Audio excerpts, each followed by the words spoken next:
a Rhine River cruise with Nicko Cruises, with an original itinerary starting in Basel, Switzerland, sailing to Amsterdam, Netherlands, then finishing back in Cologne, Germany.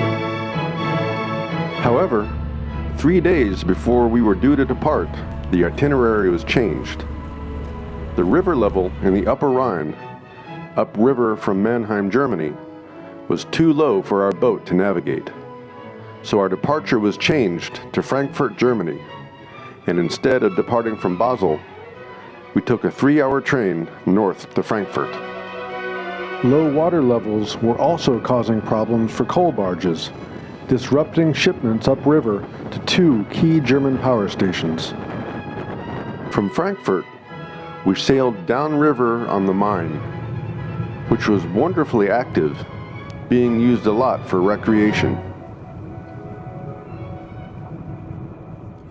Joining the Rhine, we continued south, upriver over our first night, docking in the morning at Mannheim, just outside the central, circular core of the city. Our boat, the Rhein Melodie, was a former Viking vessel, slightly outdated, but still nice. There were 3 cabin levels, and we were on the bottom with porthole windows.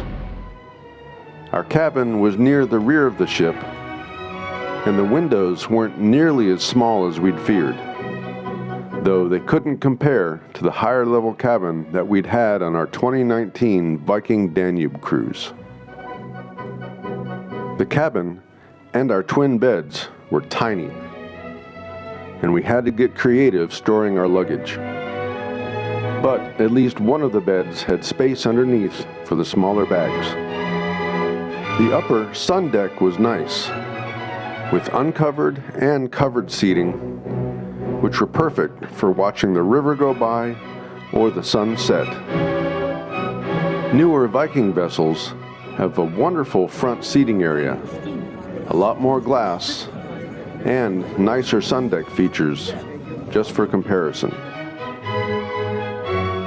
The central part of our ship was a 2-level lobby, the main floor holding the front desk and concierge, with lounge seating above the lobby and a nice library at the rear, which almost nobody ever used. The dining room was on the main level.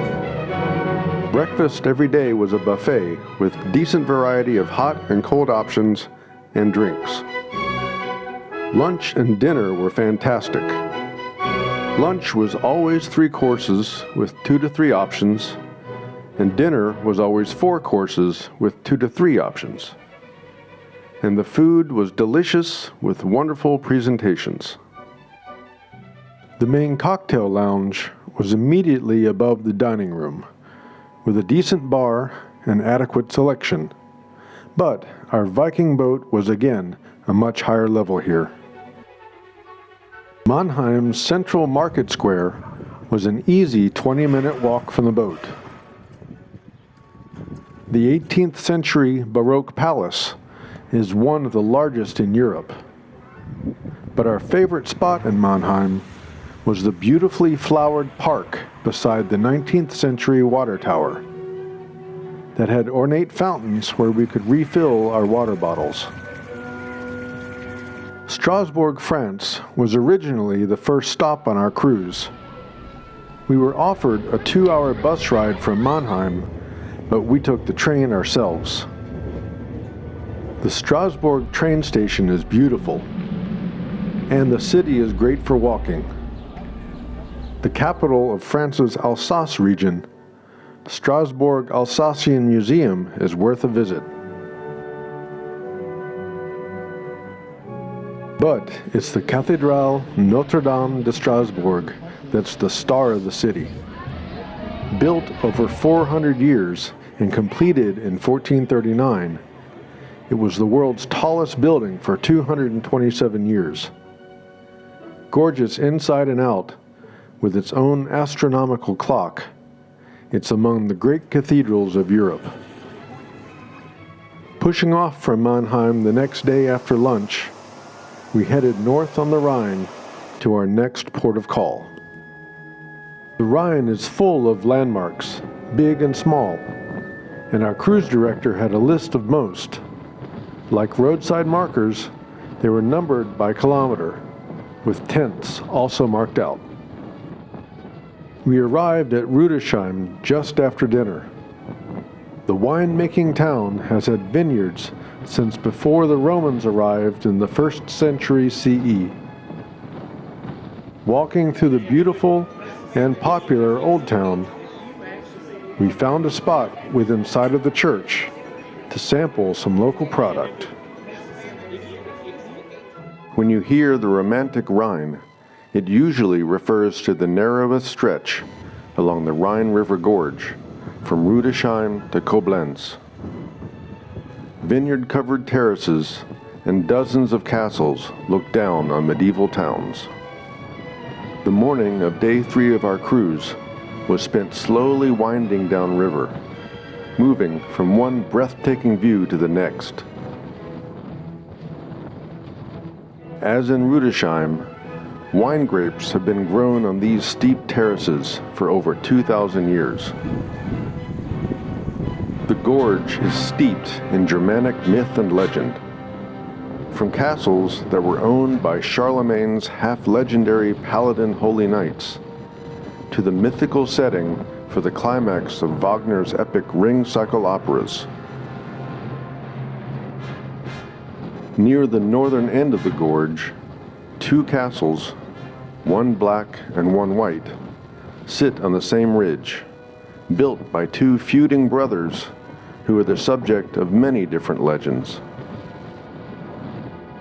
But perhaps the most iconic of the Rhine legends, Lorelei Rock is named for a maiden from the town of Bacharach, who was accused of witchcraft and sentenced to life in a convent. On the way to begin her sentence, she escaped and jumped 132 meters to her death from this rock. North of the gorge, Koblenz is at the confluence of the Mosel and Rhine rivers. With its fortress and Kaiser Wilhelm overlooking them both. We only had a short time to explore Koblenz, but we did find the beautiful church, segments of the Berlin Wall, and a live Quidditch game. Sailing on after dinner, we continued north, landing overnight in Cologne. The oldest and most important city on the Rhine, Cologne was founded by the Romans in 38 BCE. A quick tram ride from our dock, and we were in the center of town. You can see the massive Cologne Cathedral from just about everywhere in the city. The tallest cathedral and the 3rd tallest church in the world. It's Germany's most visited landmark. Started in 1248, it took over 600 years to complete. Magnificent outside and in, it was built to house important relics. Bones of the 3 wise men who gifted the infant Jesus with gold, frankincense, and myrrh are stored in this gold reliquary. The original Eau de Cologne fragrance was developed and first sold here in 1709 and is still sold in this building at Glockengasse number 4711. The store itself is regal, with the original formula free-flowing. We opted for the Nouveau Cologne. Cologne is also known for Kölsch beer. So before we headed back to the boat, we had to try a sample from a brauhaus. Our boat sailed from Cologne at lunchtime. Continuing north along the Rhine all through the night. And by morning, we were in Amsterdam, Netherlands.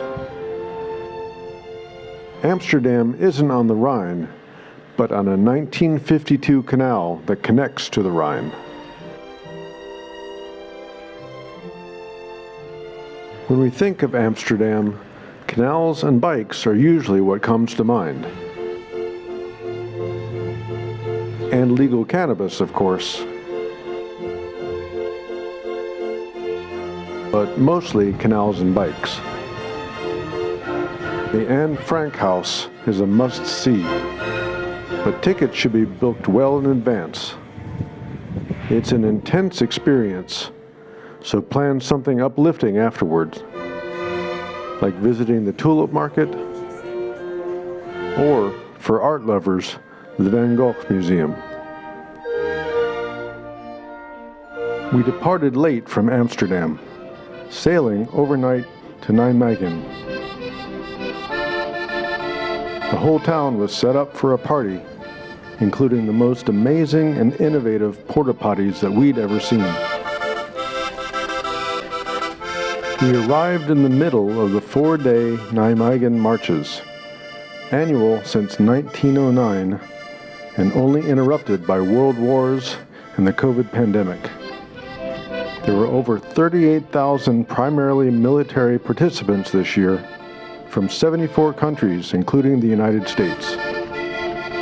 A long walk or a short bus ride south of town, Nijmegen has a working windmill. They actually sell flour that's been ground by the mill. Back on the boat for lunch, we again sailed overnight back to Cologne, where we disembarked after breakfast and caught a train for Belgium, concluding our cruise.